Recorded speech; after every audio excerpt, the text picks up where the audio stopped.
Mic check 1 2 3 4. Mic check 1 2 3 4.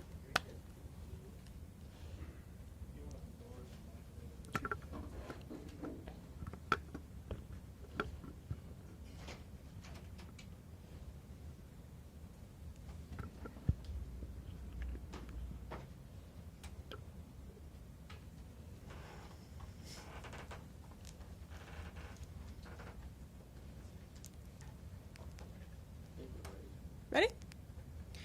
Thank you guys, everyone, for being here. I am Sergeant Lorraine Fernandez, the Phoenix Police Department's Public Affairs Bureau. Today I have Detective Paul Guerrero with our robbery unit. Going to speak to you today about 2 cases involving home invasion. Paul?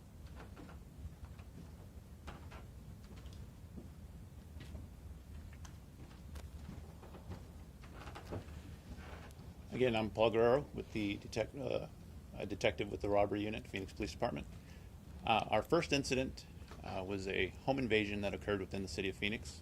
The call details were armed individuals with rifles and handguns entered a home occupied by a family. They were demanding money. They kept the family inside the house for approximately 30 minutes, did not allow them to leave. The subjects left the house. There was not a lot of information that came from this call. Patrol arrived, locked down the scene, and we continued investigating this call. A short time later, a couple of weeks later, another call came in the city of Phoenix with a similar MO. Armed individuals entered a home occupied by a family, armed with rifles and handguns, held the family hostage. In this second house, there was a 12-year-old girl in the house. Again, these individuals were demanding money from the family, and they left this house, again, not taking anything in this house either. The individuals fit the description, matching description in both cases. They spoke Spanish in both cases, and with this information, detectives were able to develop some investigative leads, which eventually led to the arrest of one of the individuals involved. With further investigative techniques, we were able to eventually get more individuals that we believed were to be involved, which eventually led to their apprehension and them being detained.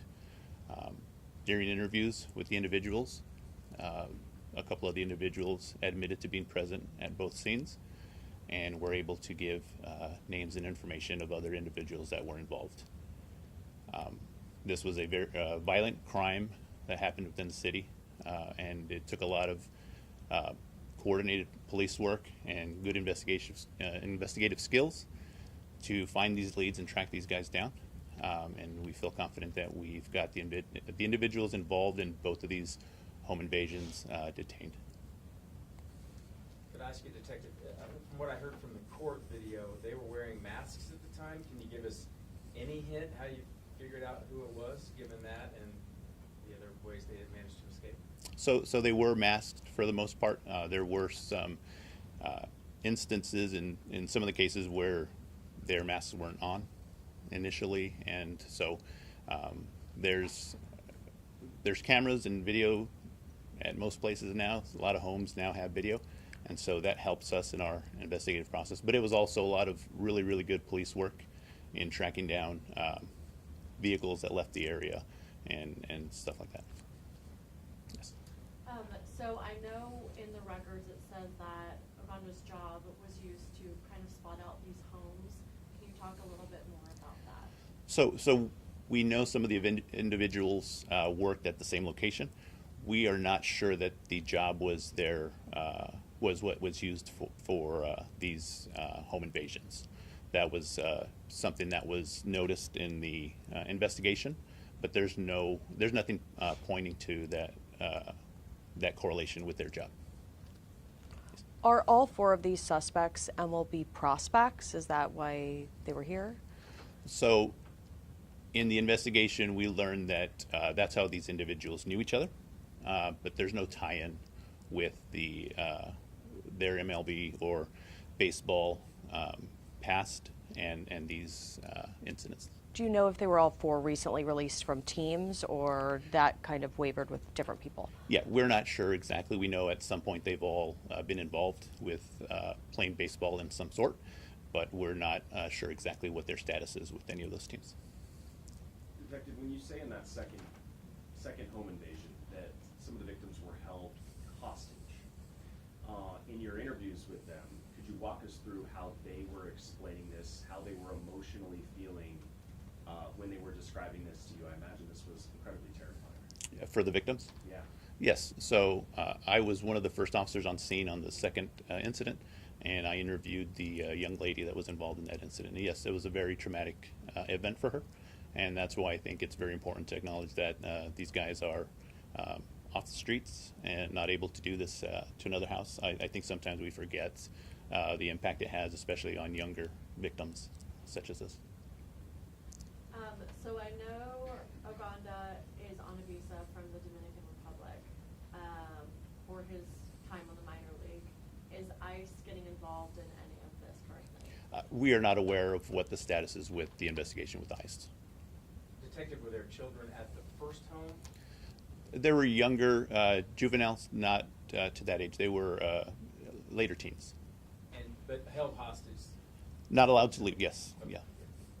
I know that identity is private of the victims involved, but can you maybe tell us where these situations happened in Phoenix? Were they in the same neighborhood? Any tie together?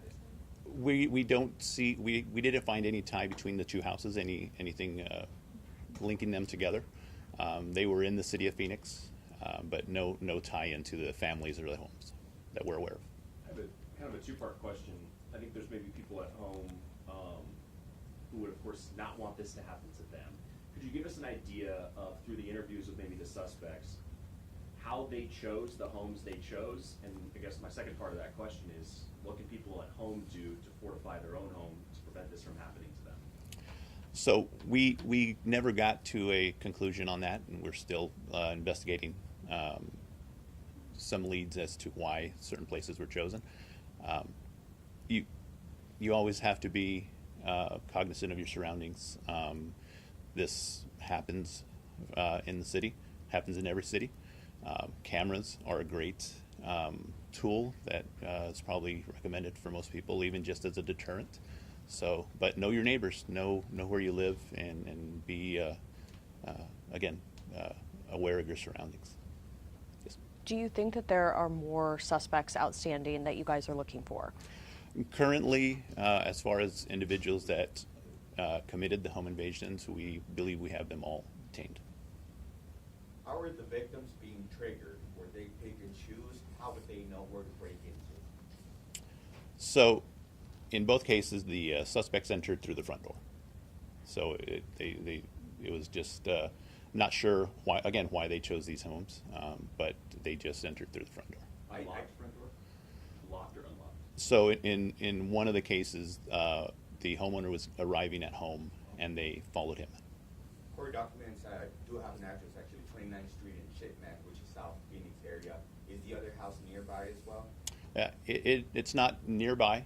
It's in the South Phoenix area, but it is not that close to that house. But it's in the South Phoenix area. Yes. Thank you. Do any of them have any priors? None that we found.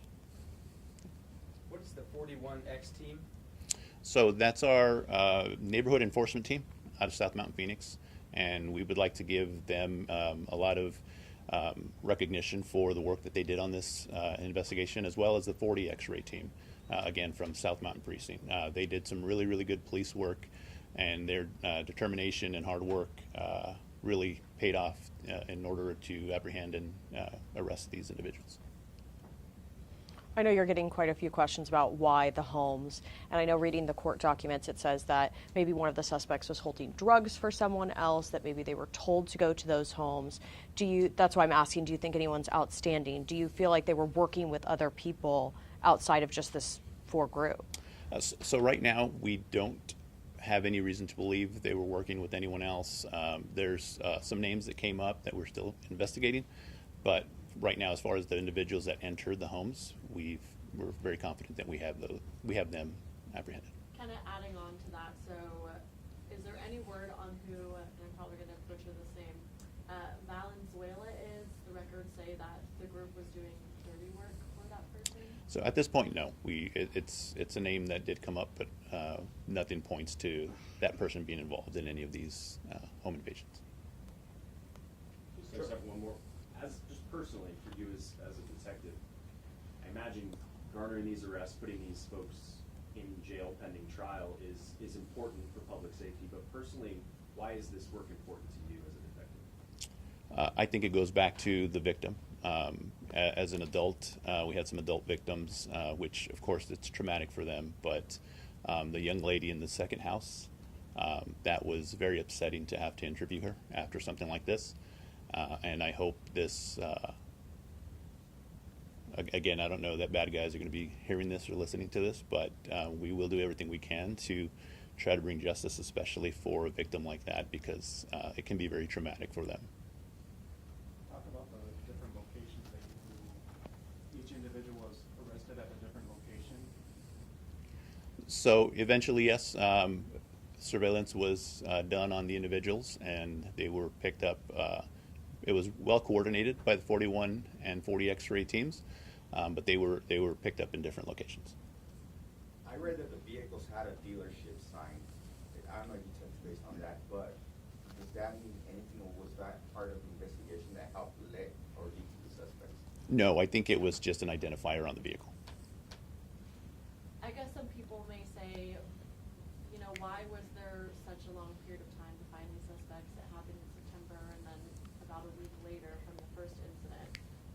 So I guess why maybe was there a delay in arresting the suspects? So with any case, you have to build the case.